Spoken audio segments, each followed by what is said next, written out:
Il y a quelque chose de particulièrement marquant dans la première heure. Déjà, de toutes les façons, elle n'est concentrée que sur cette réalité. C'est quoi? C'est la rencontre de Jésus et de sa Sainte Mère au début de sa passion. Jésus va aller voir Marie. Et ça, on ne le dit pas dans l'évangile, mais on le voit, n'est-ce pas, chez Marthe Robin ou chez Anne-Catherine Emmerich, ainsi de suite. Donc, en fait, au début et à la fin de la passion de notre très saint Seigneur, Marie est présente. La très sainte Vierge est présente. Et c'est pour nous l'occasion, frères et sœurs bien-aimés, de méditer le rôle important de la Vierge Marie dans le processus de salut, dans le projet que Dieu a sur l'humanité de l'amener justement au salut plénier. Cela passe obligatoirement et incontournablement par la rédemption, son Fils, et incontournablement, obligatoirement par Marie, sa mère. C'est un fait marquant de la vie de Dieu. Dieu a créé Marie, c'est l'une des seules qui n'a pas dit non à la volonté de Dieu, qui a dit un fiat parfait à Dieu, contrairement à Adam, et elle a gardé ce rang initial, primordial, dans lequel justement nous avons été créés et que nous avons perdu du fait de la désobéissance originelle. Alors Jésus échange avec notre très sainte mère et il vient faire ses adieux à Marie, dit les dernières paroles et recevoir ses dernières embrassades. Alors Jésus, frères et sœurs bien-aimés, se rend bien compte, nous nous rendons bien compte, frères et sœurs, à qui n'avons-nous pas besoin, qu'est-ce que nous n'avons pas besoin de nous épancher, de dire notre peine à quelqu'un. Nous savons bien notre cœur parfois rempli, à qui nous voulons déverser le trop-plein de notre âme. Très souvent, frères et sœurs, nous sommes comme entenaillés à la recherche d'une âme qui puisse bien nous écouter et nous alléger. Jésus vient voir sa mère pour vider son cœur et demande sa bénédiction. Frères et sœurs, c'est tout simplement inouï. Jésus qui vient demander la bénédiction à sa mère. Jésus qui est-il? Il est Dieu. Que fait-il? Il va demander une bénédiction à la créature qui est l'œuvre de ses mains. En fait, nous voyons là la souveraine puissance de l'obéissance. Et Jésus le dit lui-même à la Luisa Picreta dans différents tomes. Il dit, ma fille, n'est-ce pas, l'obéissance vaut mieux que le sacrifice. C'est d'ailleurs la Bible qui le dit. Alors, il dit, la Vierge doit donner sa bénédiction à son Fils. Avait-il besoin de la bénédiction d'une créature? Fut-elle sa mère? Pas du tout. Mais qu'est-ce qui pousse Jésus à aller voir sa mère pour demander une bénédiction? Et il va lui dire, bénis-moi, bénis-moi. Oh, c'est fou, frères et sœurs bien-aimés. Frères et sœurs. Et donc, Luisa Piccarreta entre dans cette bénédiction et veut recueillir, n'est-ce pas, tous les soucis, toutes les angoisses de notre Seigneur et demander sur toutes les angoisses de son Fils la bénédiction de sa mère. Aujourd'hui encore, frères et sœurs bien-aimés, nous transperçons le Fils de différentes manières par nos ingratitudes, nos indifférences. Nous sommes continuellement en train de le nier, de le renier par nos actes.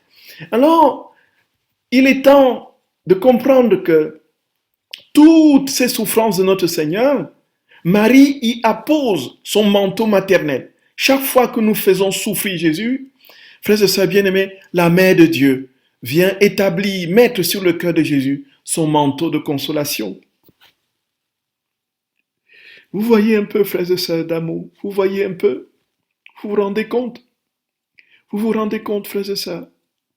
Marie qui continue à consoler son Fils, et elle le fera jusqu'à la consommation des siècles.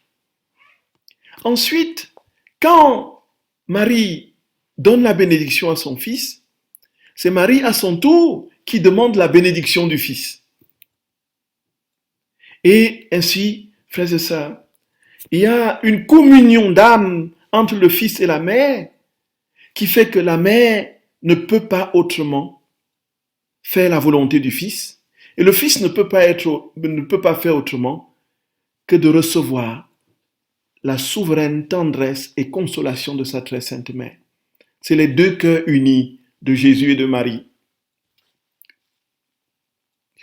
Et il ne nous reste plus qu'à nous mettre entre ces deux cœurs, frères et sœurs. Nous mettre entre ces deux cœurs.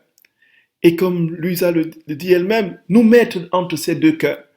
Et puis recevoir les épanchements d'amour qui circulent entre ces deux cœurs, les cœurs de Jésus et de Marie. Et ainsi, frères et sœurs, il y a une communion d'âme, d'intimité, de profondeur d'amour entre Marie et Jésus qui fait qu'en définitive, le Fils épouse l'état d'âme de sa mère et sa mère va vivre spirituellement ce que son Fils vivra physiquement. En fait, Marie va entrer dans la passion de Jésus et elle va vivre tout ce que son Fils a vécu sur un plan spirituel. Elle sera, elle aussi, flagellée. Elle sera couronnée d'épines. Elle sera, crucifiée. Marie va recevoir tout cela dans son cœur. Tout ce que Jésus va subir, elle va le recevoir vivement dans son âme, parce que les deux cœurs ne font plus qu'un. En fait, la Vierge n'ayant jamais quitté la divine volonté, elle est désormais en capacité de vivre les sentiments de Dieu. Elle partage la même volonté que Dieu, son Fils, dont dans la communion trinitaire. Frères et sœurs, voilà le miracle de l'amour infini de Dieu. Voilà le miracle de l'amour infini de Dieu. Et alors, frères et sœurs, et Luisa va dire, selon ce que Jésus lui présente, Marie qui embrasse les pieds, qui embrasse les mains, qui embrasse la tête de Jésus, ainsi de suite. Et Marie demanda, et Luisa donc, elle aussi, et c'est notre invitation, embrassons le pied droit de Jésus, donc selon ce que Luisa dit, pour demander pardon pour les voies de sainteté que les créatures n'ont pas suivies. Embrassons le pied gauche de Jésus pour demander pardon pour toutes les fois où nous avons refusé de cheminer avec Dieu. Embrassons la main gauche du Seigneur, n'est-ce pas, pour qu'il nous communique sa pureté. Embrassons sa main droite, frères et sœurs, pour que nous soyons, nos affections, nos pensées soient complètement purifiées et soient en Dieu. Embrassons le cœur de Jésus, comme Luisa le fait avec la suite de Marie, pour que Jésus nous place entre les deux cœurs, l'avons dit. Voilà, frères et sœurs, qu'est-ce que nous tirons en définitive? Nous tirons ceci comme leçon. Dieu, comme il a été obéissant à son Père en venant s'incarner, est resté obéissant jusqu'au bout, jusqu'à la mort. Et dans la condition mortelle qui était la sienne, il s'est rendu obéissant aussi à sa mère. On le voit au temple. Jésus qui se lève et suit Marie. Et que retenons-nous en second, frères et sœurs? Donc, on est ici dans la grâce d'une obéissance qui peut libérer et purifier l'âme. Et puis, la deuxième grâce, c'est le fait que Dieu nous bénit pour chacune de nos actions. Dieu nous bénit pour chacune de nos actions. Et chaque action que nous posons porte la marque, quand nous la posons dans la divine volonté, porte la marque de Dieu et réalise la plénitude de vie qu'elle signifie et amène les âmes au salut. Et c'est pour cela que nous sommes invités, nous aussi, frères et sœurs, chaque fois, avant chaque acte, de demander la bénédiction de Dieu. Mon Seigneur, mon Dieu, bénis cet acte que je vais poser. Bénis cette pensée, bénis cette entreprise que je veux faire. Alors je demande ta bénédiction.